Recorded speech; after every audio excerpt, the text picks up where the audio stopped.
punya Bible study tentang counter living. Tapi sebelumnya kita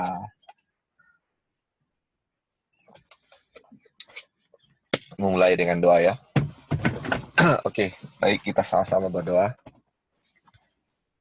Bapa kami yang berada dalam tata kerajaan surga, terima kasih untuk pagi ini di Indonesia dan sore di Amerika. Engkau telah kumpulkan kami sama-sama walaupun berbeda-beda tempat. Kami berkumpul di sini untuk mempelajari firman-Mu Tuhan. Kami tahu apa kehendak-Mu bagi kami saat ini, dan dengan itu kami mau mempelajari apa yang Engkau kehendaki bagi kami. Biarlah kami tidak berjalan sesuai dengan kehendak kami sendiri atau pengetahuan kami, melainkan kami menyerahkannya semuanya ke dalam tangan-Mu Tuhan. Khususnya untuk rencana counter living, biarlah pengetahuan yang kami miliki saat ini, petunjuk-petunjuk yang kami ketahui, kami bisa ikuti sesuai dengan kehendak-Mu saja Tuhan. Dan biarlah Engkau bersama-sama dengan kami, biarlah Roh-Mu yang suci lah yang menerangkan bagi kami apa yang kita tidak ketahui, karena pikiran kami manusia sangat terbatas Bapa. Dan biarlah dengan mengetahui itu kami hanya berserah kepada-Mu saja. Kami berdoa saudara-saudara kami dimanapun mereka berada yang akan join juga, biarlah kami sama-sama bisa join dan bisa mendapat berkat pada pagi hari ini. Biarlah kesehatan kuatan juga menjadi bagian kami, koneksi internet juga bisa berjalan baik agar setiap firman akan mendapat manfaat dengan baik juga Tuhan. Terima kasih atas kebaikan-Mu, pimpin kami berdoa dalam nama Yesus, Juru Selamat dan Penebus dosa kami. Amin.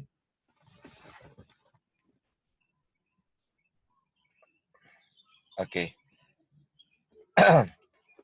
Halo, apa bisa dengar suara? Bisa, Li. Bisa kan? Oh iya, oke. Jadi minggu lalu ini lanjutan minggu lalu. Sebenarnya sih dia punya isi yang mirip-mirip dengan yang apa yang kita sudah bahas minggu lalu. Tentang kenapa kita harus tinggalkan kota. Dan ini di awal sudah bilang bahwa sangat sedikit orang menyadari pentingnya untuk menghindari jauh dari kota kan. Sama seperti mau masuk dengan di pintu yang kecil, sangat sedikit yang masuk. Makanya sedang berusaha lah untuk ini juga ketika kita mau counter living harus ada berusaha lah untuk dapatkan tempat itu, karena banyak yang mungkin mau tetapi sedikit yang bisa dapat. Jadi kenapa orang-orang katanya lebih suka hidup di kota, karena di kota ada pekerjaan. Jadi mereka bawa keluarga mereka di kota karena di situ ada tempat untuk mendapatkan uang sehingga mereka bisa hidup. Itulah alasan orang kan. Sehingga banyak orang sudah bertumpuk-tumpuk padat di kota. Hasilnya banyak kejahatan yang ada di sana. Dari dulu ya, sudah dari dulu, dari sejak mungkin dari Babylon, banyak orang berkumpul di satu tempat. Sedangkan Tuhan tidak mau orang berkumpul di satu tempat, padatan di sana. Sedangkan bumi sangat luas kan. Makanya dia mau beranak cuculah dan berkembang biak, penuhilah isi dunia. Jangan berkumpul di satu tempat. Tetapi kota ini justru konsepnya untuk berkumpul di satu tempat. Sama dengan Babylon kan. Makanya dia bilang keluarlah dari Babylon. Kalau waktu itu, atau keluarlah dari kota-kota kan. Jangan berkumpul di situ, karena situ sudah najis, sudah banyak kejahatan. Nah, di kota-kota saking padatnya sudah ada rumah-rumah susun, dan Tuhan tidak suka dengan itu kan.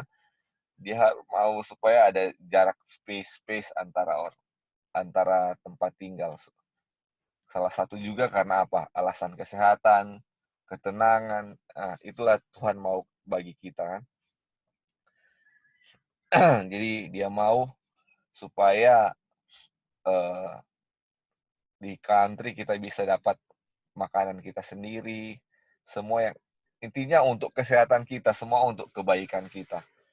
Dan saat ini kita akan belajar apa akibatnya kalau kita tidak tinggalkan kota kan? Apa akibatnya kalau kita tidak tinggalkan kota, karena kota itu bukan rancangan Tuhan. Nanti mungkin di paragraf-paragraf selanjutnya kita akan lihat selebih jauh kenapa harus ini tinggalkan kota, di sana mau ngapain. Kalau Sandelo bagaimana, itulah yang kita akan lihat ya. Oke, sekarang kita akan lihat akibat dari peringatan yang tidak dihiraukan ya. Tadi kan sudah dibilang kenapa kita harus diperingatkan untuk tinggalkan kota. Sekarang apa akibatnya kalau kita tidak hiraukan ini peringatan ini. Oke, kita mulai dari Kak Wanda atau Kak Roy, boleh baca hasil dari tidak menghiraukan peringatan. Oke, Li. Ya, thank you, Kak.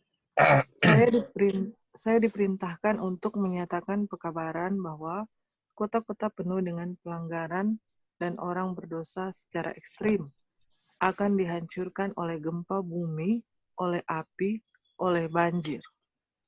Seluruh dunia akan diperingatkan bahwa ada satu Tuhan yang akan menampilkan otoritasnya sebagai Tuhan. Agen-agennya yang tak terlihat akan menyebabkan kehancuran, kebinasaan, dan kematian. Semua kekayaan akan dikumpulkan akan menjadi sia-sia. Aduh. Oke. Iya, Kak Wanda ada tanggapan, Kak? Iya, jadi kalau kita berlama-lama di kota, kita sesuai dengan kutipan ini, kota itu akan dihancurkan oleh gempa bumi, api, dan banjir. Jadi kalau sebenarnya sih sudah sedang terjadi ya di Itu mana-mana dia. peristiwa ini kan sekarang. Tetapi kita tahu dan kita yakin bahwa intensitasnya akan lebih meningkat kan. Mungkin kalau di tempat-tempat lain sudah terjadi dan kalau lihat-lihat kan mengerikan sekali kan. Nah, kalau kita yang di Manado ini kalau melihat belum sampai sebegitunya, tetapi bukan berarti atau tidak menutup kemungkinan akan terjadi hal yang seperti kita lihat-lihat atau dengar-dengar di berita kan. Jadi sudah seharusnya kita segera country living. Terus ya kalau kita lihat ini sebenarnya untuk menyatakan bahwa ini adalah peringatan dari Tuhan kan, dan ini untuk mau menampilkan Tuhan punya otoritas sebagai Tuhan. Oh, jadi agen-agennya yang tak terlihat ini agen-agennya Tuhan ini agen-agen Tuhan atau agen-agen setan ya maksudnya? Agen Tuhan. Agen Tuhan ya. Oh ya, last mention ya. Yang tak terlihat akan menyebabkan kehancuran, kebinasaan, dan kematian. Oh, jadi Tuhan campur tangan ya dengan kehancuran, kebinasaan, dan kematian juga ya. Jadi yang diingatkan juga ini bahwa semua kekayaan yang dikumpulkan akan sia-sia. Kalau kita lihat juga sekarang kan orang-orang sekarang lagi investasi di sini, nanti akan kedepannya akan ini untuk investasi 10 tahun ke depan, saya akan mau beli ini. Sekarang lagi tren-trennya orang-orang di sekitar kita lagi mau investasi. Jadi kalau baca ini sia-sia semuanya ya. Jadi ini merupakan satu teguran untuk kita semua. Bukan teguran, peringatan untuk kita semua bahwa ini semua akan hancur. Dan satu-satunya pengharapan atau yang kita bisa bergantung itu perlindungan itu hanya kepada Tuhan saja. Itu sih. Iya. Thank you, Kak. Makanya ini yang dibaca tadi kan gempa bumi, di mana sih yang belum kena gempa bumi? Orang-orang Jepang sudah puas dengan gempa bumi. Api, kemarin kan heboh-heboh tahun lalu dengan kebakaran hutan, kebakaran di mana-mana yang wah memang baru banjir lagi. Banjir, oh sudah menjadi pemandangan yang biasa lah di kota-kota, apalagi Jakarta. Orang-orang Jakarta sudah puas dengan banjir ini. Jadi tiga-tiga yang dibilang di sini sudah jadi semua. Berarti sudah lama ini diperingatkan bahwa kota-kota akan dihancurkan oleh malapetaka. Dan dibilang di sini bahwa semua kekayaan dikumpulkan akan jadi sia-sia karena akan kenapa sia-sia? Karena akan hancur kan. Makanya Tuhan bilang kalau simpan hartamu, simpanlah hartamu di surga karena di bumi ngengat dan karat akan menggerogoti. Selain ngengat dan karat, inilah ngengat dan karat gempa bumi, api, dan banjir. Itu akan merusakkan semua yang kita miliki. Jadi kayaknya kelihatannya seperti kejam ya Tuhan kasih semua ini ke kita. Tetapi inilah yang terjadi sama seperti bangsa Israel ya kasih hukuman karena apa? Ada kebaikan yang dia mau kasih ke kita. Dan ini apa? Peringatan untuk umat Tuhan sebenarnya ya. Oke. Sebelum kita lanjut, ada yang mau kasih tambahan atau tanggapan? Oke. Kalau belum, Kak Roy boleh Kalau baca Kak kutipan selanjutnya. oke, bencana-bencana akan datang, bencana yang paling mengerikan, paling tak terduga, dan kehancuran ini akan mengikuti satu demi satu. Kalau saja ada kepatuhan dari peringatan yang telah diberikan Tuhan, dan jika gereja-gereja akan bertobat, kembali ke kesetiaan mereka, maka kota-kota lain dapat dihindarkan untuk sementara waktu. Tapi, jika orang-orang yang telah tertipu terus dengan cara yang sama, di mana mereka telah berjalan, mengabaikan hukum Tuhan, dan mengabarkan kebohongan di hadapan orang-orang, Tuhan akan membiarkan mereka menderita malapetaka, sehingga mereka boleh disadarkan. Oke Kak, ada tanggapan Kak? Iya, jadi ini ini jelas sekali buat kita orang bahwa bencana-bencana akan datang, itu tujuannya adalah untuk menjadi peringatan bagi umat Tuhan dalam tanda kutip yang memiliki jangkauan kepada kebenaran tetapi sedang tidak hidup di dalam kebenaran itu. Sehingga uh, Tuhan mengizinkan malapetaka ini terjadi karena umat Tuhan membiarkan diri mereka tertipu terus dengan cara yang sama mereka berjalan, atau artinya masih tetap berada di dalam dosa. Dan ini kalau mau dilihat di bagian bawah, justru sepertinya dengan sengaja ya, dengan sengaja mengabaikan hukum Tuhan. Karena arti mengabaikan itu sebenarnya sudah mengetahui hukum Tuhan tetapi tidak berjalan sesuai dengan hukum Tuhan. Dan karena tidak adanya kepatuhan, maka Tuhan memberikan peringatan kepada gereja-gereja.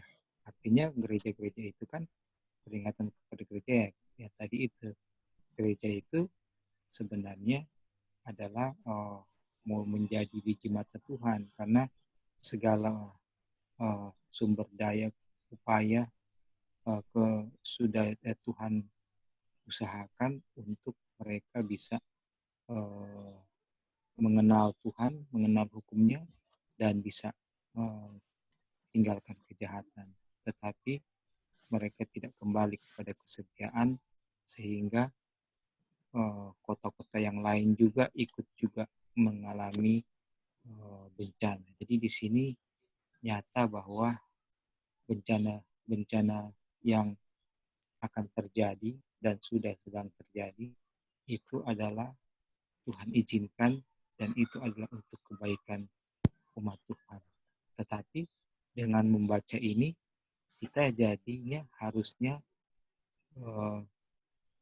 segera untuk datang kepada Tuhan, bukan karena sudah mau ada bencana, tapi sebelum kita mengalami bencana dan kehancuran, seharusnya kita dengan kerendahan hati kita datang kepada Tuhan, memohon pengampunan atas dosa dan pelanggaran yang sudah sedang kita lakukan, sehingga Tuhan bisa menahan, menjauhkan itu, karena tidak perlu ada lebih lagi kota yang hancur karena bencana alam, karena umatnya sudah kembali kepadanya. Mungkin ini yang kita bisa tambahkan. Sayang. Thank you. Ya, thank you, Kak. Jadi di sini juga kan dibilang kalau gereja-gereja bertobat, kembali ke kesetiaan mereka, maka kota lain dapat dihindari sementara waktu kan. Tetapi kalau kita lihat, mungkin tidak seperti yang dibilang di sini. Gereja-gereja mungkin tidak bertobat, jadi kota-kota sudah mulai mau dihancurkan satu-satu kan. Kota ini, datang malapetaka ganti-gantian. Dan biarlah katanya dengan ini, ketika Tuhan biarkan mereka terima malapetaka, orang-orang bisa disadarkan bahwa memang kota-kota kita harus tinggalkan kota-kota kan. Oke. Kita lanjut Kak.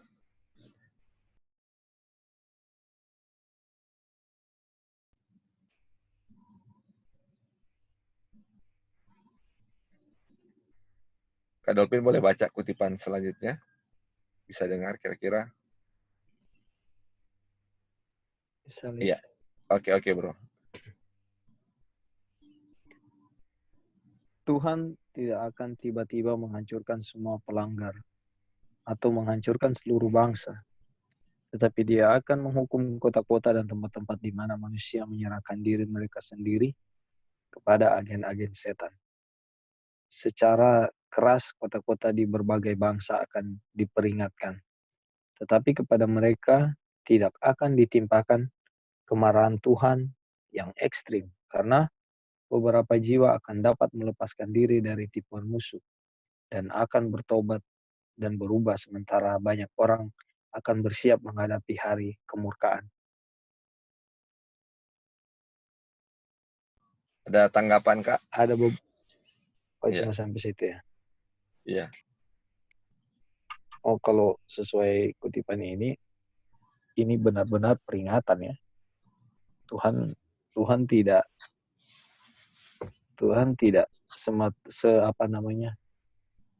semerta-merta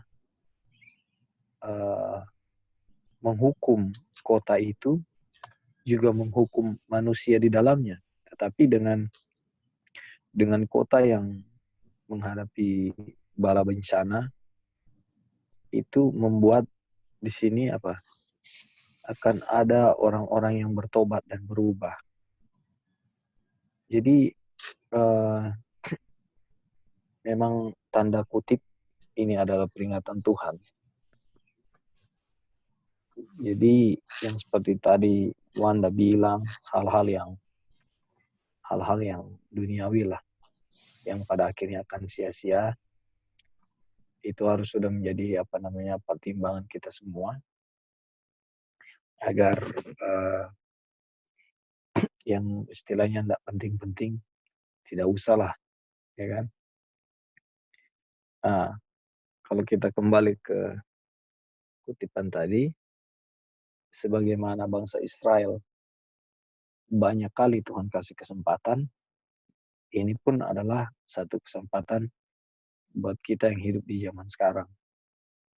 Ini memang garis besarnya ini peringatan ya. Tuhan tidak langsung menghukum manusia-manusia yang di dalamnya. Kita ingat peristiwa Abraham ya, kalau nggak salah ya, yang tawar-menawar dengan Tuhan ya.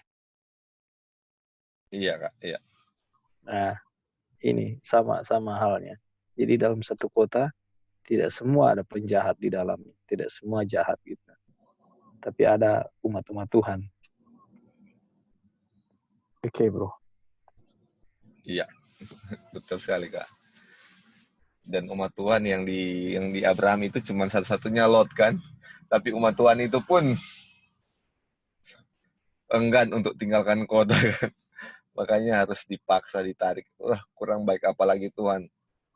Ketika walaupun kita nggak mau dia paksa untuk, tetapi di kasus kita juga kalau kita memang berkeras hati nggak mau tinggalkan kota dikasih peringatan, kita juga akan binasa sama-sama dengan kota itu atau dengan Sodom dan Gomora waktu itu ya. Hanya oleh kebaikan Ada Tuhan lah pertanyaan. kita bisa sadar. Iya, Kak. Yang belum clear di kita selama ini adalah kota itu sebenarnya seperti apa. Yang disebut desa itu seperti apa. Karena dulu waktu baru belajar hal ini, pikirnya desa itu harus di tempat-tempat terpencil. Bahkan dulu sempat terpikir untuk pergi di ada satu tempat yang ditawarkan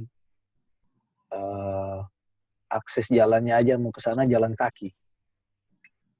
Jadi ukuran kota yang sebenarnya bagaimana? Apakah New York City, Los Angeles, Paris, apalagi Amsterdam, Jakarta, apakah Manado sudah terhitung kota? Gitu. Itu satu. Kedua, apakah kalau country living bilang di desa harus ke pedalaman yang sampai aksesnya susah sekali mau? Atau apakah kita tinggal di pinggiran kota, contohnya Air Madidi atau Tondano atau Modo Inding, apakah itu bisa tergolong country living sudah? Ini yang belum jelas. Mungkin ada yang bisa kasih keterangan, masukan. Ya. Oke, Kak. Sebelum mungkin yang lain mau tambahkan, kita mau coba jawab Kak Dolphin punya pertanyaan perbedaan kota. Dan jadi dari namanya aja kita sudah tahu kota Manado, kota, pokoknya di setiap tempat ada kota-kotanya. Itu namanya kota. Dari lihat juga dari populasi penduduknya sangat banyak, itu namanya kota. Dan mungkin kalau kota nggak susah kita mau lihat ya. Tapi kalau pengertian desa, kayak di desa tertentu sudah rame ya, walaupun bilang desa tapi sudah rame, sudah bisa kelihatan seperti kota karena sudah agak berdesak-desakan. Jadi mungkin yang definisikan country atau perdesaan itu adalah jaraknya rumah antara rumah, bukan berarti cuma kita tinggal sendiri di satu tempat itu baru namanya country, bukan ya. Itu sudah jungle. Jungle beda dengan country. Kalau jungle memang di tengah-tengah kota tengah-tengah hutan yang tidak ada orang lain sama sekali di sana.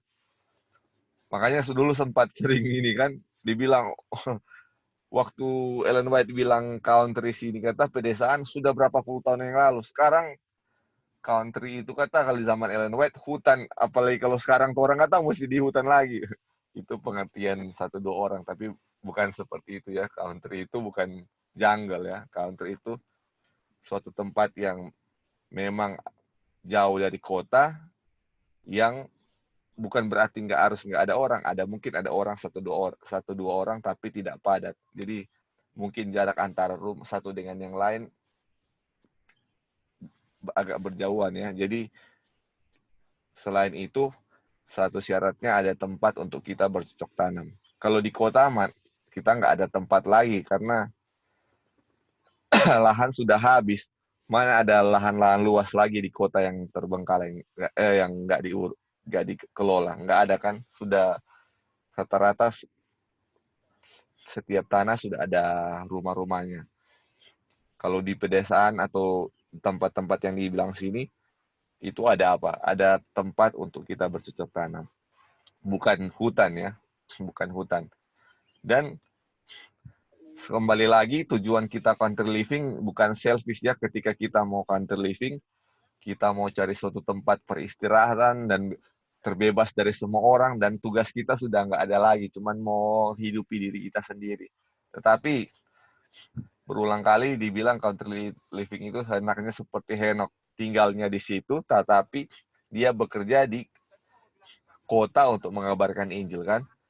Bagaimana kalau akses kita ke tempat kita sangat sulit, terus kita mau untuk mengabarkan Injil ke kota-kota, kita mau, akan susah kan, akan susah, akhirnya bisa mengeluh. Tetapi tergantung masing orang juga, kalau dia mau seperti itu dan dia tetap semangat, tidak jadi masalah. Itu hanya pilihan kita, pertimbangan kita. Nggak dibilang juga harus begini, harus bagaimana, tapi itulah masing-masing mungkin akan menjadi beda-beda. Oke, sampai di sini mungkin ada yang mau tambahkan dengan jawab pertanyaan Kak Dolphin tadi? Iya, silakan Kak. Ya,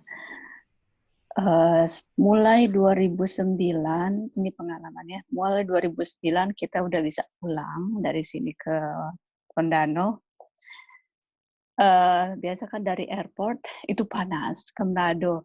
Pas masuk di desanya itu, pokoknya sudah mau menginjak Tondano, udaranya beda sekali.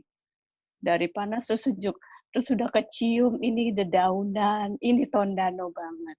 Oke, dulu rumah masih ada jarak-jaraknya dan suasananya luar biasa beda. Tapi 5 tahun belakangan ini tiba-tiba sudah ada nama Welcome to Tondano City. Ya, ini Tondano so jadi kota. Ya ampun, jadi kita punya ini homey bener ini Tondano.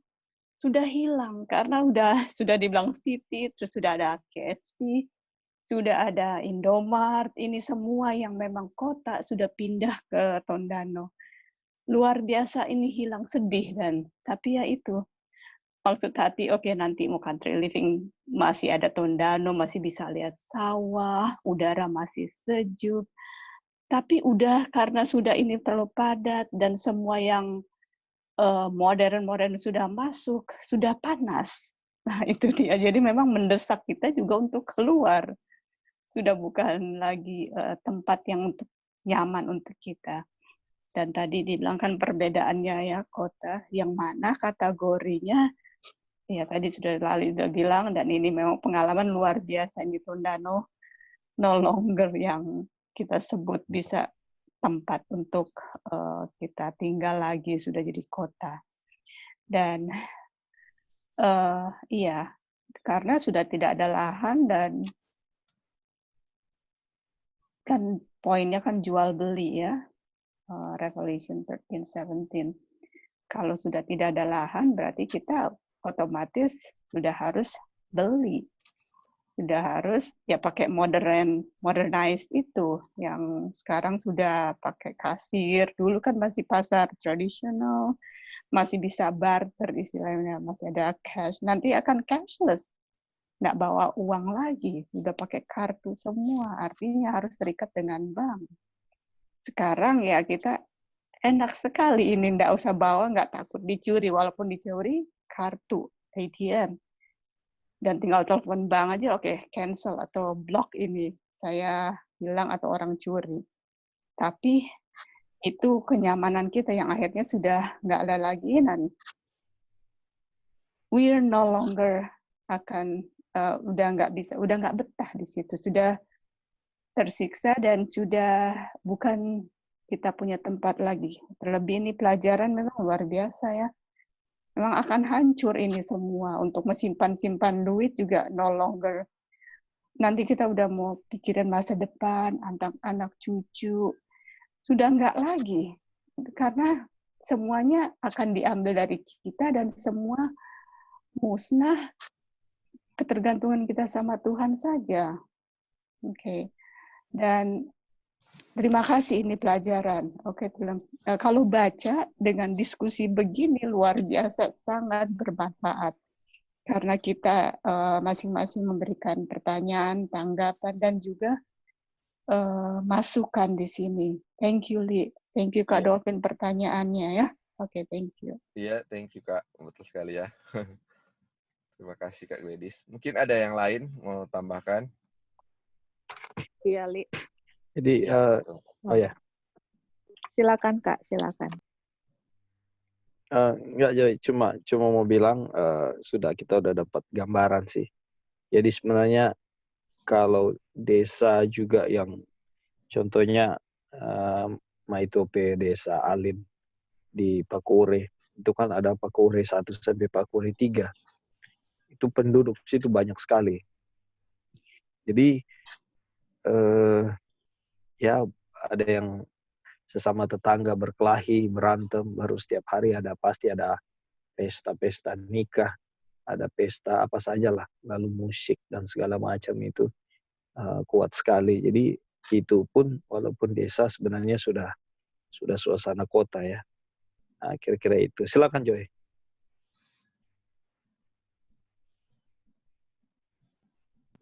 Iya, ya, Kak. Thank you. Bisa dengar? Bisa. Bisa. Oh, oke. Ya, dulu juga saya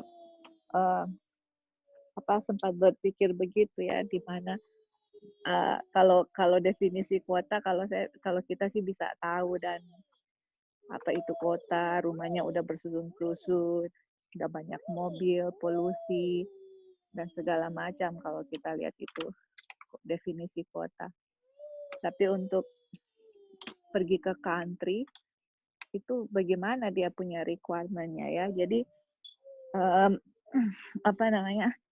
nanti kita akan belajar, ada juga Ellen White di buku di sini di Country Living, tapi ada di kutipan Adventist Home.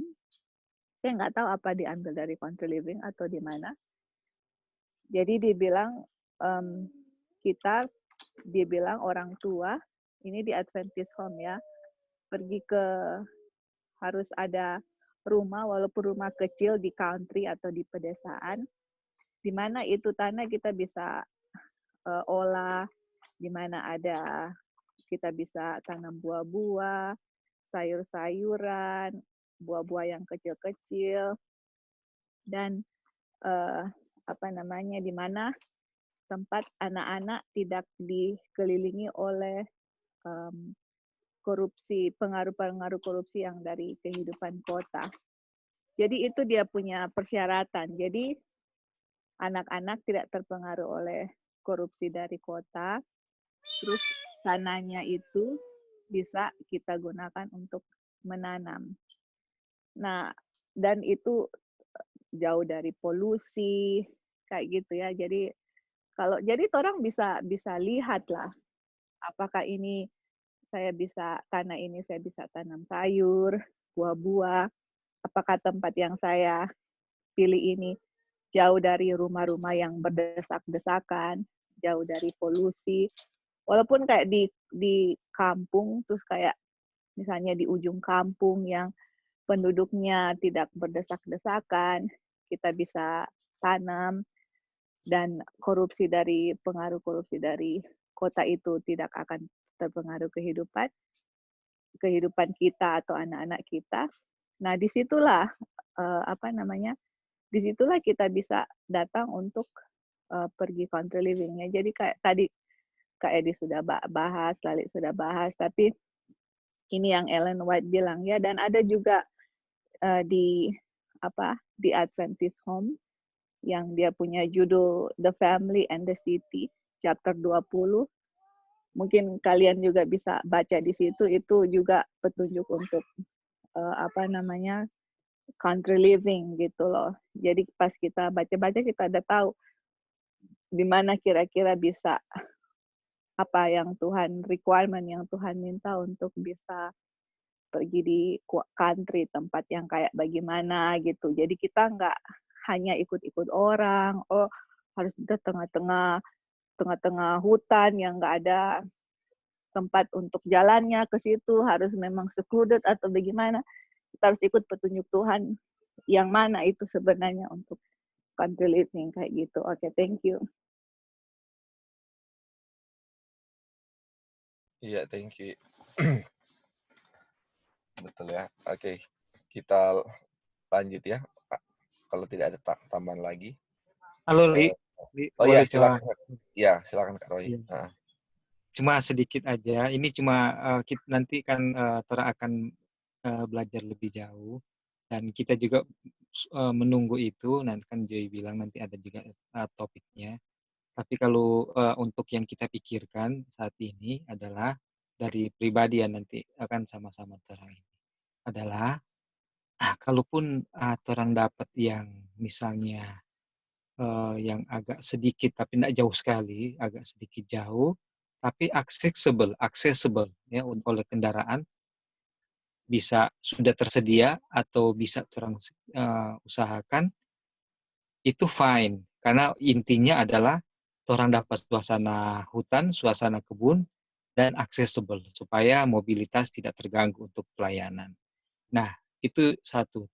Yang kedua, kalaupun di ujung-ujung desa, ya di ujung-ujung desa, dan itu sudah suasana juga sama dengan suasana yang kondisi pertama, dan itu accessible, itu fine juga, ya toh, karena terus sudah dapat suasana kebun, suasana hutan, dan sudah bisa bertanam dan mobilitas bisa.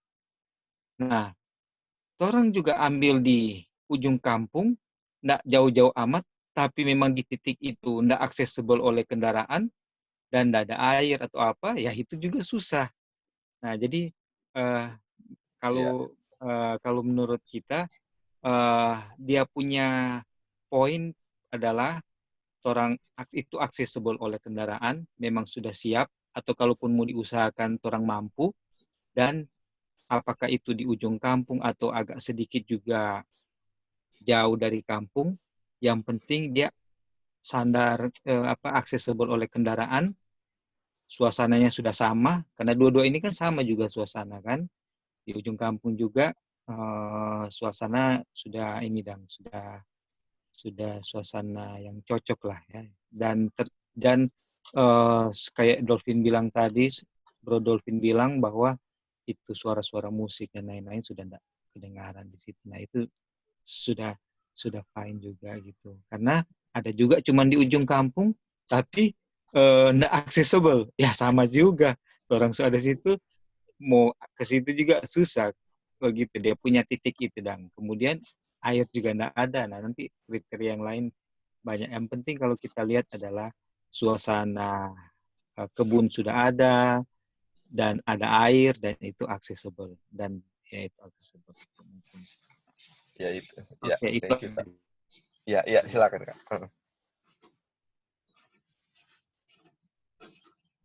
Oke. Jadi, Halo, Li. ya, ya. Oh, sorry. Ya, Jadi silakan. yang kita mau tambahkan itu, mau tambah sedikit. Kita tahu kan satu kali kelak Ellen White bilang earthly support will be cut off toh. Iya. Enggak. Jadi cari tempat yang tadi kayak Kak Roy bilang, yang ada air gitu loh. Kalau misalnya orang nggak bisa itu lagi dari pemerintah, air dari kampung misalnya, ada air sendiri gitu, listrik gitu. Gimana caranya supaya nggak bergantung lagi dengan pemerintah. Jadi semua itu harus dipikirkan. Ada juga Ellen White punya quotation yang bilang, jangan kita terburu-buru gitu sampai nanti pas pindah akhirnya menyesal dan jadi kita lihat prinsipnya sama dengan sanitarium kan juga, yang waktu lalu orang pernah baca, jangan buru-buru, memang benar-benar minta petunjuknya, walaupun Tuhan bilang kita harus secepat pergi ke country living, tapi di pihak lain juga jangan kayak rush begitu, harus setiap movement harus dikonsider dan memang minta petunjuk Tuhan begitu. Dan karena Ellen White sudah bilang earthly support will be cut off, berarti itu juga salah satu pemikiran orang yang mana apakah di tempat ini satu kali kelak kalau earthly support cut off bisa orang tempat yang kita tinggal ini apa bisa memenuhi gitu loh, kayak ada air yang tadi Kak Roy bilang, ada bisa ada lampu atau solar atau kayu atau bagaimana lah, seperti itulah ya yang jadi pemikiran orang kayak gitu. Oke, thank you, Li. Iya, betul. Halo, Li. Iya. Iya, silakan Kak Roy. Iya. Nah, ini ada satu poin yang kita baru realize sekarang, bahwa kan dibilang belilah sebidang tanah kalau nggak salah di kutipannya dan Iya, tinggal. iya. Berarti kalau beli itu, kalau transaksi namanya beli tanah itu berbeda dengan kita beli di Indomaret atau di pasar tradisional. Kalau pasar tradisional nggak ada struk, Indomaret harus ada struk. Tapi kalau beli tanah harus ada surat-surat yang Harus legal, lengkap. Betul. harus legal. Jadi jangan kita orang, misalnya ada orang tidak mengenal kebenaran atau orang mau judge bahwa pokoknya ada orang yang tidak sepaham, sudah pakai saja ini tanah kita. Nah, akhirnya kita nggak beli itu, nggak ada surat-surat.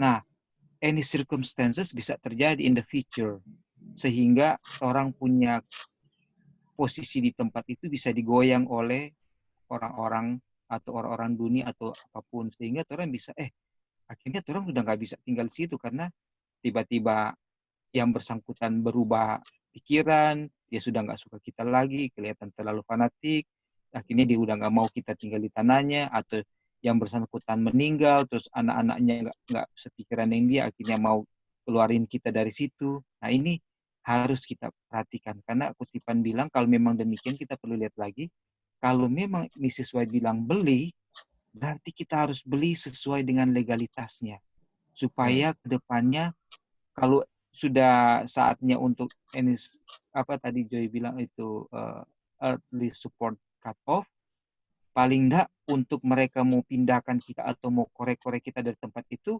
tetap secara legalitas mereka nggak punya kemampuan, ini orang-orang musuh-musuh kebenaran kan, misalnya gitu. Jadi mereka nggak bisa apa-apain kita secara untuk pindahkan kita di tempat itu, misalnya kalau dalam hal kebenaran mereka tertegur dan mereka tidak suka gitu. Walaupun sebenarnya umat Tuhan harus di sisi yang lain akan dicintai oleh orang-orang di sekitar situ karena menjadi berkat buat mereka gitu. Tapi ada juga orang-orang yang enggak, yang walaupun seharusnya jadi berkat kita di situ, tapi mereka merasa mencintai kejahatan dan merasa tertegur dan iri atau apa, mereka mau kita keluar dari situ. Nah, pada saat kita punya legalitas di situ tidak memenuhi persyaratan, disitulah kita bisa terganggu juga, kita punya counter living di situ gitu. Jadi arti membeli itu jelas harus sesuai Lengkap, dengan ya. membeli properti. Iya, kalau properti, kalau membeli kan beda dengan membeli di pasar atau di toko-toko gitu. Berarti harus ada surat-surat yang legal. Mungkin itu dia yang kita sempat ingat. Iya betul Kak. Thank you Kak Roy untuk tambahannya. Jadi memang ya betul ya, kalau kita membeli sebuah tanah harus legalitasnya benar. Jadi bukan kita diusir itu dirampas karena kita nggak lengkap, nggak. Kita dianiaya bukan karena kebenaran, tapi karena ketidaklengkapan apa yang harus dipenuhi kan. Jadi kalau memang harus ada sertifikat, harus ada, biarlah itu semua ada ya. Makanya ada juga kan dibilang ada hibah atau beli atau ada yang dikasih orang kan. Tetapi semua legalitasnya, surat-suratnya harus ada. Terus kayak tadi juga yang untuk memenuhi orang punya kayak air, kayak tanah itu sudah menjadi persyaratan pokok yang harus kita miliki ya. Dia punya ketenangan juga yang orang harus lihat. Makanya dibilang kalau boleh cari yang seindah mungkin ya. Makanya hal ini harus menjadi pergumulan kita ya, karena biarlah Tuhan yang kasih ini. Karena ini rencana Tuhan, Tuhan yang kasih. Makanya di yang minggu lalu kita baca, dia kutip yang itu biarlah Tuhan yang apa katanya? To will and to do kan? Dan ini tentang counter living. Jadi biarlah orang serahkan kita punya kemauan untuk counter living ke Tuhan, dan biarlah Tuhan lah yang kasih. Kadang-kadang kita sudah ambil bagian Tuhan, saking kepinginnya, harus begini karena sudah rasa tertekan mungkin di kota dengan berbagai macam circumstance, dan akhirnya buru-buru mau tinggalkan kota tanpa persiapan yang matang kan. Akhirnya ada penyesalan. Jadi biarlah ada kesabaran juga dengan penyerahan yang sepenuhnya kepada Tuhan. Minta maka Tuhan akan kasih. Sama dengan yang sanatorium yang itu dibilang, katanya kita harus cari dia punya syarat, nggak dijual mahal, murah. Terus kita pernah baca juga kalau kita mau tinggalkan kota terus mau jual properti kita yang ada di kota, Tuhan akan memberikan harga yang pas katanya. Jadi kadang-kadang kalau kita sudah buru-buru, kita pasti akan jual murah-murah kan. Karena so mesti country living cepat-cepat, jadi akhirnya dijual murah. Padahal dibilang Tuhan akan kasih harga yang pas. Itu gimana ya, berarti nggak sesuai yang Tuhan bilang. Karena Tuhan kasih harga yang mahal properti kita, dan kita akan beli yang murah, dan kita akan diajarkan bagaimana cara mengelola uang yang benar di country, tidak memboroskan. Nah, itulah persyaratan yang harus kita miliki ya. Oke. Kita lanjut baca ya. Kak Dolphin. Kak Gladys boleh baca, Kak? Sure. Ya. Ada beberapa alasan itu ya? Ya, betul, Kak. Oke. Ada beberapa alasan mengapa kita tidak sepatutnya membangun di kota. Di kota-kota ini penghakiman Tuhan akan segera tiba. Ya, lanjut Kak. Waktunya sudah dekat ketika kota-kota besar akan tersapu dan semua harus diperingatkan tentang penghakiman yang akan datang ini. Sekiranya umat Tuhan boleh memiliki kepekaan terhadap kehancuran yang akan menimpa ribuan kota tersebut, yang sekarang hampir sepenuhnya diberikan pada penyembahan berhala. Wow. Oke. Ada komentar, Kak? Ya, ini nggak jauh dari Sodom dan Gomora ini. Langsungnya tersapu. Dan ya jujur, kami masih di kota. Dan ini luar biasa nampak semua, luar biasa jelas. Di mana kebobrokan, di mana kriminal, korupsi. Dan itu sangat mempengaruhi. Dan ya, terlebih penyembahan berhala.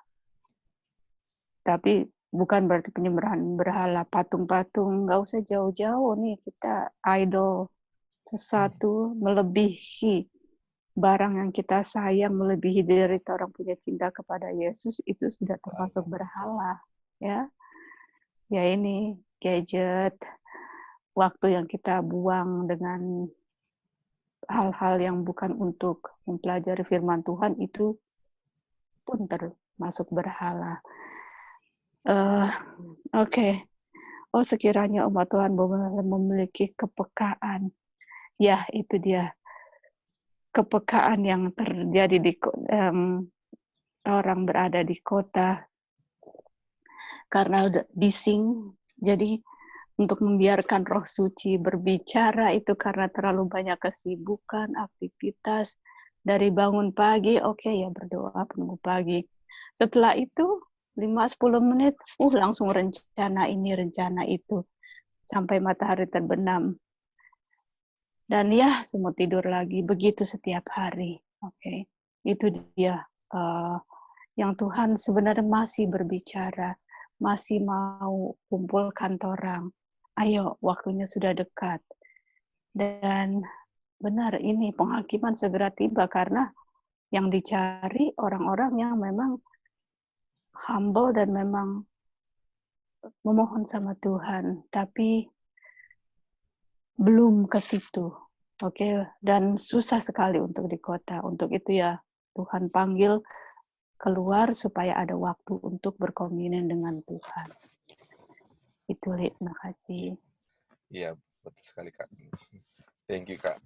Jadi kalau Ellen White bilang, sudah ada waduh, berarti kayak tanpa ada kesedihannya. Aduh, sekiranya Tuhan ini kayak gemas gitu ya. Ada kepekaan kalau kota akan hancur. Aduh, Karena baik sudah lihat ini semuanya. Ya, thank you Kak. Kita lanjut. Joy boleh baca? Ya, Li. Tunggu ya. Oke. Jumat pagi yang lalu, tepat sebelum saya bangun, sebuah pemandangan yang sangat mengesankan dihadirkan di hadapan saya. Saya seakan bangun dari tidur, tapi tidak di rumah saya. Dari jendela saya bisa melihat kebakaran besar yang mengerikan. Bola-bola api besar berjatuhan ke rumah-rumah, dan dari bola-bola ini, panah-panah api berterbangan ke segala arah. Tidak mungkin untuk mencegah api yang menyala, dan banyak tempat dihancurkan. Ketakutan orang-orang itu tidak terlukiskan. Iya, silakan nih ada tambahan. Ya, Li. Jadi kan ini tadi hubungannya yang mana Tuhan akan menghancurkan toh kota-kota besar. Jadi ini Ellen White dapat penglihatan ya yang mana kota-kota itu dihancurkan. Ada bola-bola api besar berjatuhan di rumah-rumah, berterbangan ke sana sini, dan tidak mungkin mencegah api, dan banyak orang yang destroy, hancur atau binasa. Jadi dia bilang ketakutan, teror orang-orang itu tidak terlukiskan. Jadi kalau kita lihat di sini kejadian-kejadian ini yang bola-bola api besar berjatuhan di rumah-rumah dengan kebakaran rumah, itu biasanya terjadi di Amerika kalau musim panas ya. Apalagi di California itu, kalau kebakar satu memang habis gitu di satu kompleks begitu, dan ini yang Ellen White lihat, yang mana rumah-rumah dihancurkan, orang-orang meninggal. Tapi lucunya sudah ada judgment kayak begitu, istilahnya kejadian begitu, tapi pas kejadian itu selesai, kebakaran selesai dan sebagainya, kembali lagi ke posisi yang normal itu. Istilahnya kayak semua orang ketakutan waktu bencana datang. Pas bencananya berhenti, kembali lagi ke normal. Padahal bencananya itu kalau berhenti, istilahnya Tuhan kasih kesempatan untuk keluar dari kota, bukan untuk kembali lagi cari duit lagi, bangun rumah lagi, kembali lagi ke posisi yang sama. Jadi, tapi istilahnya gini ya, satu kali kelak memang sudah nggak bisa lagi Tuhan untuk kasih kesempatan lagi. Memang akan dihancurkan semuanya, kota-kota akan dihancurkan. Jadi kalau sekarang orang masih rasa aman, gitu, inilah waktunya untuk memang keluar, make a movement dari kota-kota besar, karena mau kasih amaran bagaimana lagi ya kalau misalnya dari firman Tuhan sebilang terus orang nggak ikut, jadi Tuhan nggak bisa kalau dia harus binasakan di kota-kota tersebut, dan kita nggak mengindahkan dia punya warning yang Tuhan berikan kepada kita. Jadi ya itulah, penyesalan kan selalu datang belakangan ya, untuk kita yang sudah diingatkan kembali saat lagi kita lihat kondisi dunia ini, coronavirus dan segala macam, lebih tambah lagi yang mana harus benar-benar bergantung kepada Tuhan untuk memang segera tinggalkan kota besar dan pergi ke country atau ke tempat-tempat di mana Tuhan akan tuntun kita di situ. Oke, thank you, Rick. Iya, thank you. Oke. Ini tahun lalu kan kita lihat kebakaran besar di Australia yang kayaknya pemadam kebakaran bukan kayaknya, memang pemadam kebakaran kewalahan sampai mereka menggunakan helikopter untuk padamkan api, tapi susah untuk dipadamkan. Luar biasa. Oke, kita lanjut ya.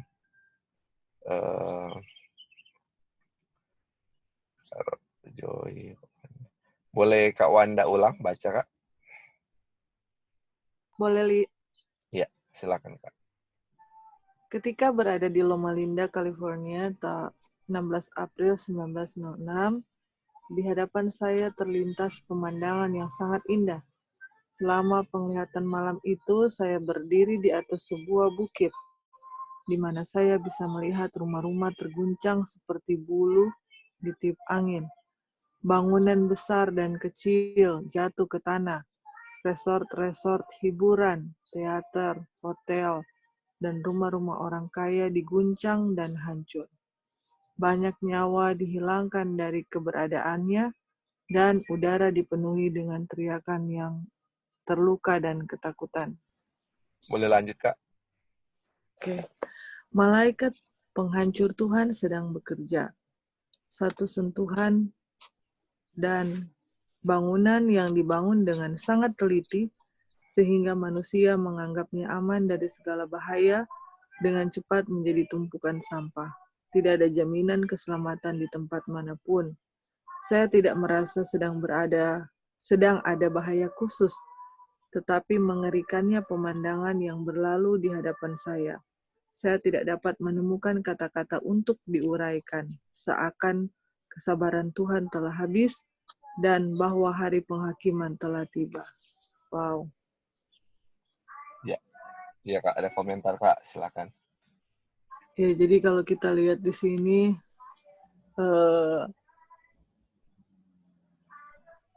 kalau malaikat penghancur Tuhan sedang bekerja, dibilang satu sentuhan dan bangunan yang dibangun secara teliti, sehingga manusia menganggapnya aman dari segala bahaya, dengan cepat menjadi tumpukan sampah. Jadi istilahnya nggak ada yang bisa lawan kuasa Tuhan ya. Kalau sudah kalau sudah mau bilang bangunan sekuat apapun, kalau Tuhan sudah, istilahnya malaikat penghancur Tuhan sentuh, sudah jadi puing-puing dia. Terus dibilang tidak ada jaminan keselamatan di tempat manapun. Kita tahu jaminan keselamatan itu cuma satu-satunya di Tuhan ya. Istilahnya mau kita country living sekalipun, itu tidak akan bisa luput dari bencana juga ya, kalau mau dibilang istilahnya gempa bumi atau kebakaran, kita tidak luput sebenarnya, tetapi hanya kepada Tuhan kita punya perlindungan. Dan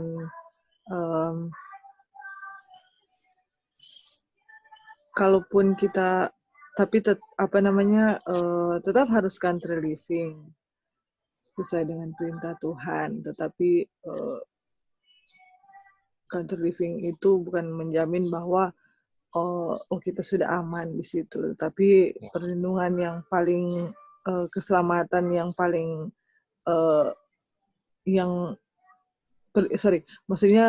jaminan keselamatan itu cuma hanya kepada Tuhan saja. Walaupun kita sudah country living, kita tidak boleh lupa bahwa tetap kita aman di lengan Tuhan gitu. Terus ya kalau kita lihat kan di yang terjadi sekarang kan memang empat mata angin sementara ditahan kan. Tapi ini sudah dengan peristiwa-peristiwa ini intensitas masih makin meningkat, sudah menunjukkan bahwa ini masa-masa akhir ini sudah sangat genting, dan dibilangkan di sini, saya tidak merasa sedang ada bahaya, tapi mengerikannya pemandangan lalu di hadapan saya. Saya tidak dapat menemukan kata-kata yang diuraikan. Seakan kesabaran Tuhan telah habis dan bahwa hari penghakiman telah tiba. Jadi kalau kita lihat di keadaan sekitar kita, kalau buat saya pribadi sangat mengerikan ya, mau peristiwa apapun itu. Dan kayaknya tidak akan berhenti, dia akan terus menerus dan akan lebih lagi kan. Dan itu mengingatkan bahwa hari penghakiman sudah sangat dekat, sudah tiba gitu. Jadi yang terpenting sekarang adalah kita harus harus lebih bergantung lagi kepada Tuhan. Dan yang paling mengerikan kan kalau kita masih ada satu titik dosa ya, dari apapun yang peristiwa yang mengerikan sekalipun, tidak ada yang lebih mengerikan daripada kalau kita masih punya satu titik noda dosa pada saat Michael stand up sih sebenarnya. Itu sih yang terpikirkan. Ya, thank you Kak, betul ya. Iya. Jadi ini dari tadi dibilang akan dihancurkan kan, dan tidak ada satupun tempat yang aman. Walaupun sudah bangunannya sekuat apapun, di kota itu tetap akan dihancurkan oleh Tuhan. Waduh. Oke, kita lanjut ya. Kak Roy boleh baca Kak? Oke. Ya. Malaikat yang berdiri di samping saya kemudian menjelaskan bahwa hanya sedikit yang memiliki kesadaran tentang kejahatan yang ada di dunia kita saat ini, dan terutama kejahatan di kota-kota besar. Dia menyatakan bahwa Tuhan telah memutuskan waktu ketika Dia akan mengunjungi para pelanggar dengan murka karena terus mengabaikan hukum. Oke, lanjut Kak. Sungguh mengerikan pemandangan yang terlintas di hadapan saya. Apa yang terkesan sangat dalam di benak saya adalah instruksi yang diberikan sehubungan dengan itu. Malaikat yang berdiri di sampingku menyatakan bahwa pemerintahan tertinggi Tuhan dan kesucian hukumnya harus dinyatakan kepada mereka yang terus-menerus menolak untuk tunduk patuh kepada Raja segala Raja. Mereka yang memilih untuk tetap tidak setia harus diberitahukan dalam belas kasihan dengan penghakiman agar jika mungkin mereka dapat dibangkitkan untuk menyadari keberdosaan dari tindakan mereka. Iya, silakan Kak kalau tanggapan Kak. Iya, jadi ini memang ilham dari Tuhan kepada Mrs. White. Ini memang jelas sekali. Jadi disampaikan melalui malaikat pendamping Mrs. White dan menyatakan kondisi betapa hanya sedikit orang yang memiliki kesadaran atau awareness akan kejahatan yang ada di dunia saat ini. Artinya sudah immune ya, immune atau sudah terlalu terbiasa melihat kejahatan sehingga sudah tidak lagi aware itu, atau betapa kejahatan itu dipoles atau dihias dengan begitu indahnya sehingga kelihatan menarik dan sudah tidak lagi ini di pemandangan banyak orang, dan hanya sedikit yang bisa menyadari betapa jahatnya ya yang ada di dalam kota gitu. Kemudian dalam kondisi ini kalau tetap untuk tidak setia harus diberitahukan ya,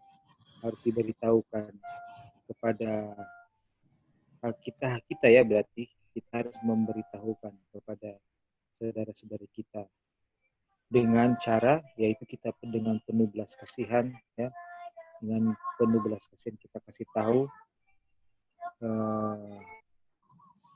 agar saudara-saudari kita juga bisa menyadari kejahatan mereka dan bisa tinggalkan kejahatan. Nah itu artinya intinya di sini berarti kita atau umat Tuhan itu harus sudah benar dulu, sudah memiliki kebenaran sudah diam di dalam.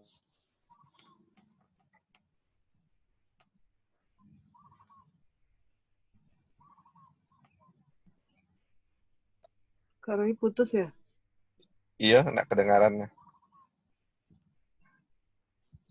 Iya, oke. Jadi itu dia ya. Makanya ini yang kita harus garis bawahi. Dibilang ini malapetaka ini, bencana-bencana ini adalah apa katanya? Belas kasihan, mercy.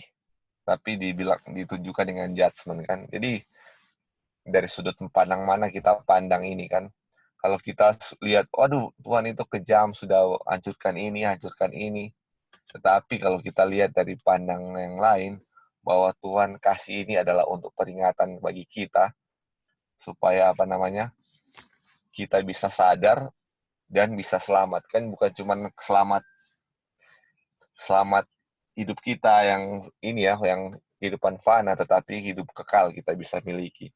Jadi ini pemandangan ini, malapetaka ini Tuhan lakukan ini untuk umat Tuhan, supaya ayo sadarlah, ini sudah waktunya. Soalnya kalau nggak dibangunkan kan kita semua ini lagi tidur kan. Inilah cara-cara Tuhan untuk bangunkan kita, diingatkan lagi supaya kita bisa sadar. Tetapi orang-orang dunia saat ini malah ketika datang bencana-bencana, mereka berusaha untuk cari apa? Bagaimana caranya untuk tidak terjadi bencana. Ketika mulai banjir, permukaan air laut meningkat, mereka, ini pemanasan global.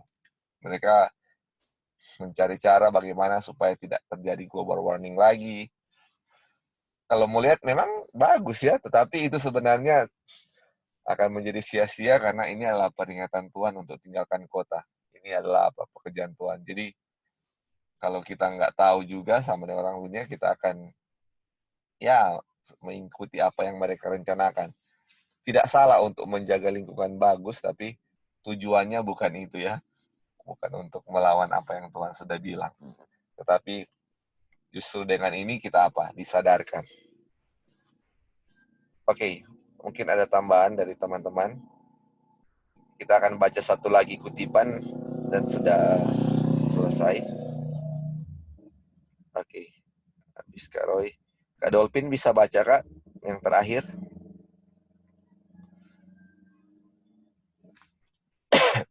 Apa bisa dengar Kak?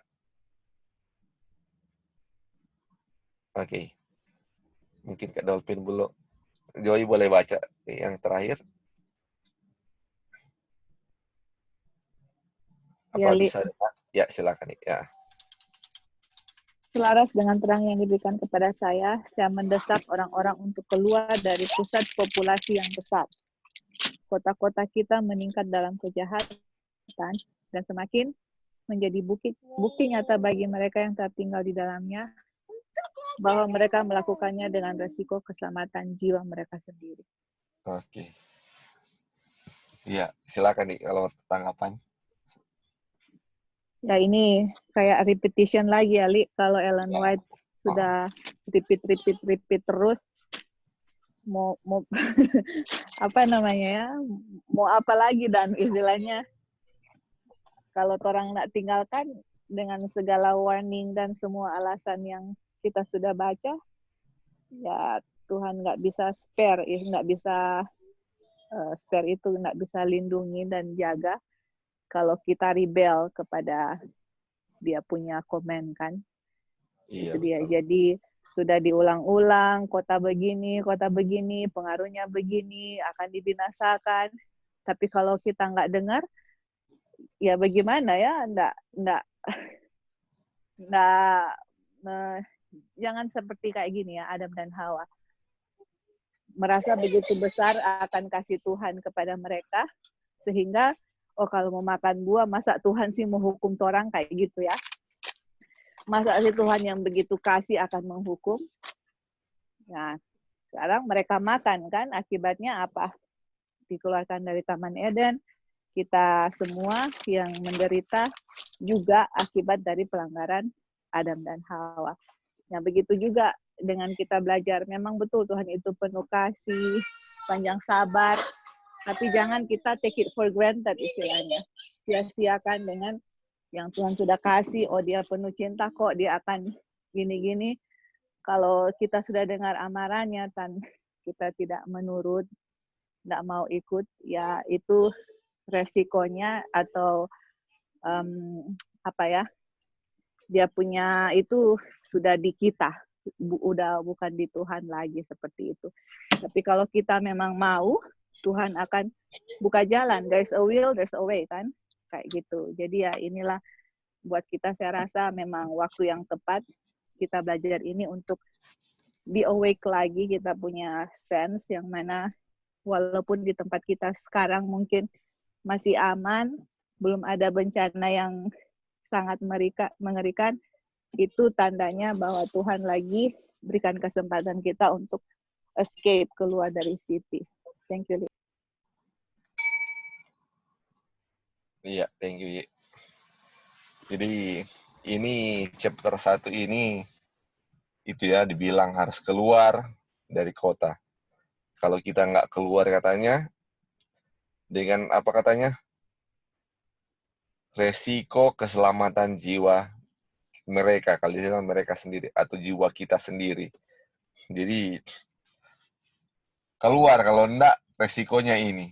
Sudah dikasih tahu, dan kita lihat di pusat-pusat kejahatan, mungkin Tuhan tahu ya, ini mana yang mereka akan bertobat atau enggak, orang-orang mana yang kejahatannya sudah melampaui batas, dan mungkin sudah tidak bisa ditobatkan lagi. Jadi dia tahu di mana-mana untuk dihancurkan. Supaya orang-orang yang masih ada kesempatan bisa lihat dan bisa mengambil tindakan, kan. Kalau misalnya dia sudah kasih peringatan-peringatan dan kita tidak indahkan seperti yang dibilang, akhirnya lama-lama kita sendirilah yang akan menjadi contoh orang lain yang masih ada kesempatan untuk tinggalkan kota, untuk tinggalkan. Jadi makanya menjadi resiko keselamatan jiwa kita masing-masing ya, untuk indahkan ini atau tidak. Jadi Bro, ya silakan bro. di sini sih cuma bilang ke pedesaan kan, Iya. tapi sebenarnya enggak ada keterangan bilang di desa di pedalaman di gunung, atau ada ya bilang ke gunung-gunung ya? Enggak sih. Atau apakah desa di Dilambangkan pinggir dengan gunung. pantai? Oh, Apakah enggak. desa di pinggir pantai Di bisa? gunung, bukan di pinggir pantai, enggak pernah bilang. Oh, di pinggir pantai enggak pernah bilang ya? Iya. Iya. Soalnya kalau sesuai dengan pengalaman pribadi, kita sering dari satu pulau ke pulau lain mengunjungi itu, indah sekali itu. Rumah di pinggir pantai, tempat terpencil. Aduh, luar biasa. Di mana bisa bercocok tanam seperti di sini. Banyak saudara-saudara dari Papua, mereka punya rumah di pinggir pantai, dan di belakang pantai itu ada kebun kelapa, ada kebun jagung yang bisa mereka tanam. Itu indah sekali ya. Cuma memang harus ke gunung-gunung ya. Iya, artinya karena mungkin Tuhan akan hancurkan juga bukan cuma dengan api dan gempa, tapi dengan air bah, kan Kak. Salah satu mungkin dengan tsunami. Jadi kalau dia bilang boleh kalau misalnya di pinggir pantai kok tiba-tiba ada tsunami, apakah umat Tuhan Tuhan bilang boleh sih, kenapa binasa? Itu dia. Makanya diajukan di gunung yang paling aman. Itu dia. Iya. Oke. Oh iya, satu lagi Ya. yang tadi yang Joy baca, dituliskan sini kejahatan semakin meningkat di kota-kota besar ya. Kalau kita kebetulan saya ada bergabung dengan beberapa komunitas Facebook. Ada yang kalau di Manado punya yang Manguni Teteng Korem 1, 2, 3 itu. Nah, kalau saudara-saudara lihat di situ, itu kejahatan luar biasa. Di kampung-kampung pun itu kejahatan luar biasa terlihat. Ada yang mencuri motor, mencuri mobil, ada yang baku potong. Jadi ada satu yang sangat sekali, yang sangat memilukan. Ada bapak-bapak yang baru sembuh dari stroke dan setiap pagi dia ke jalan di kampung untuk latihan dia punya tubuh karena stroke. Tiba-tiba ada orang tidak dikenal tikam dia dari belakang dan bapak itu dalam keadaan proses penyembuhan akhirnya dibawa lari ke rumah sakit dan meninggal. Coba di desa pun hal-hal ini sudah terlihat. Jadi apalagi di kota. Jadi memang Roh Nubuat Ellen G. White sudah lihat semua itu. Karena di situ kan ditulis saya diberi penglihatan ya. Jadi peringatan besar buat kita. Terima kasih. Iya, thank you Kak. Jadi makanya Tuhan bilang billah sebuah tempat yang ada sebidang tanah kan untuk kamu bercocok tanam. Coba kita lihat di desa-desa sekarang, kalau misalnya kita beli tanah di kampung, apakah ada sebidang tanah di sana? Pastinya enggak kan? Kalau ada sebidang tanah mungkin di ujung kampung yang mungkin di kebong begitu. Itu baru ada sebidang tanahnya. Tapi kalau memang di tengah-tengah kampungnya itu sudah nggak ada sebidang tanah di sana. Jadi Tuhan kasih order memang cukup jelas untuk kita. Pergilah di desa-desa. Kenapa nak bilang jungle? Karena jungle itu biasanya nggak ada akses jalan. Kalau desa-desa biasanya sudah ada akses. Jadi dibilang pedesaan di country karena ada akses jalan untuk kita dan ada sebidang tanah yang untuk kita kerjakan. Nah, itu dia ya. Itu dia yang di chapter 1 ini kita sudah bahas. Kenapa kita harus tinggalkan kota? Karena kota akan dihancurkan. Kalau kita tidak tinggalkan kota, kita juga akan hancur bersama-sama dengan kota. Itu yang dicoba dibilang di chapter 1 ini. Dan dia dengan keras dibilang, harus tinggalkan. Kalau nggak ditinggalkan, nyawa kita menjadi taruhannya. Mungkin di chapter ini dia punya ada 9 ya. Kita di kota, kenapa kita harus tinggalkan kota? Untuk mencegah konflik di kota, labor konflik. Ini untuk anak-anak juga, untuk orang tua, nasihat untuk orang tua. Ini untuk menyiapkan Sunday Law. Kenapa kita harus tinggalkan kota? Karena persiapan untuk Sunday Law. Dan akhirnya nanti ini emergency flight in closing conflict. Jadi persiapan kita juga di waktu penutupan secara dunia. Jadi kita akan mengalami kesulitan besar kalau kalau kita tetap tinggal di kota. Waduh, sedangkan sekarang aja sudah mulai terasa ya. Jadi inilah yang Tuhan mau untuk kita. Kita sudah mulai persiapkan, doakan selalu biar di waktu Tuhan, di waktu yang pas, dengan pertolongan Tuhan kita akan dapatkan sebuah tempat yang baik ya. Saudara-saudara mungkin ada tambahan sebelum kita tutup. Silakan. Ya, Li, jadi karena kita sudah belajar kan, istilahnya kalau orang nak bikin pelajarannya akan hilang lagi. Seperti itu, seakan-akan orang nak belajar.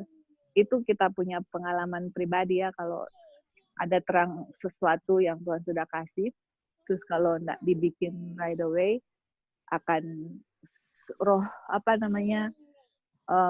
teguran pertama kan biasanya sangat jelas di telinga, tapi kalau nggak dilakukan kan lama-lama akan redup kayak gitu, akan hilang.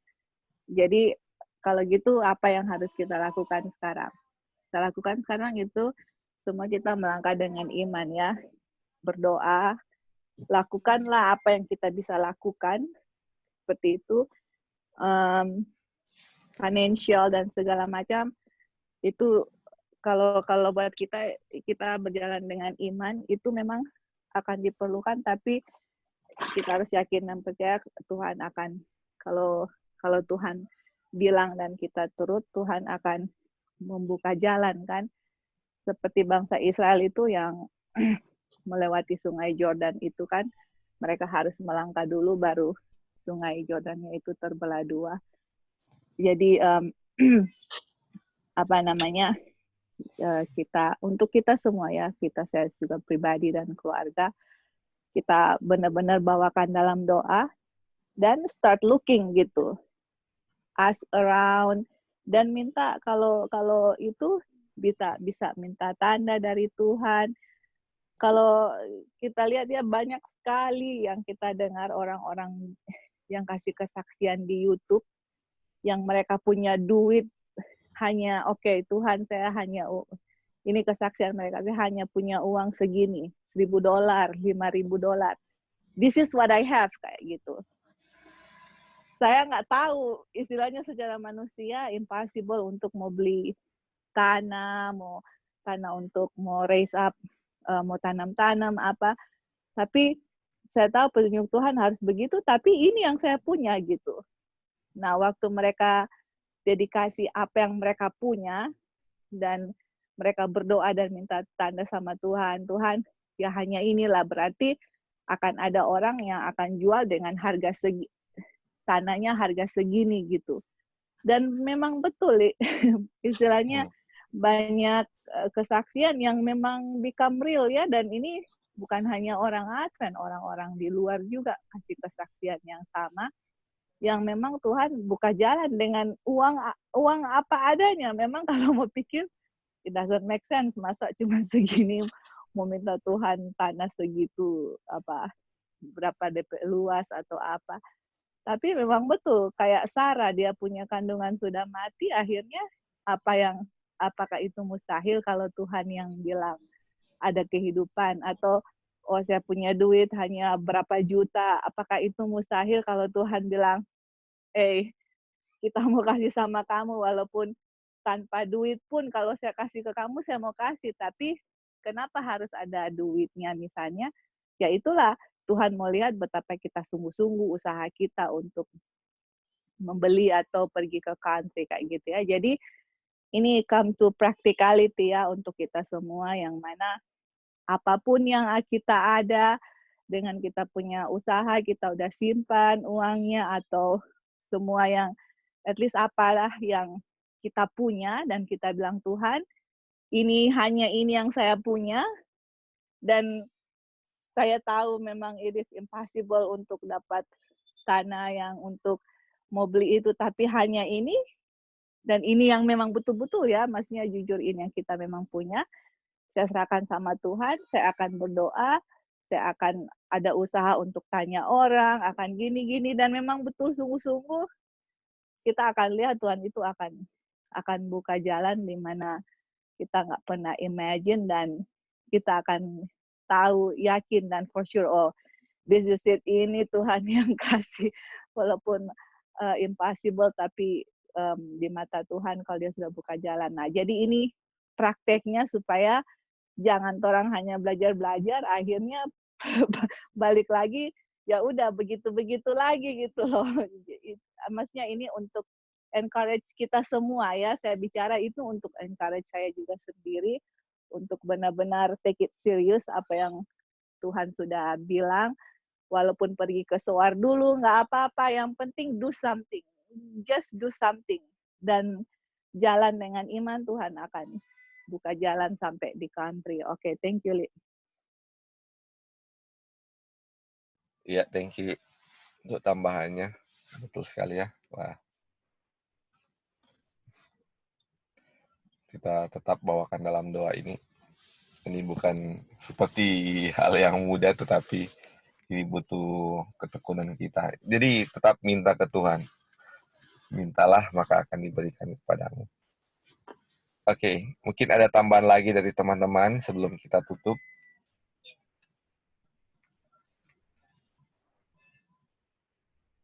Oke, baik.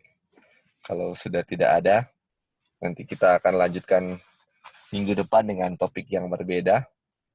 Judulnya Avoiding Labor Conflict.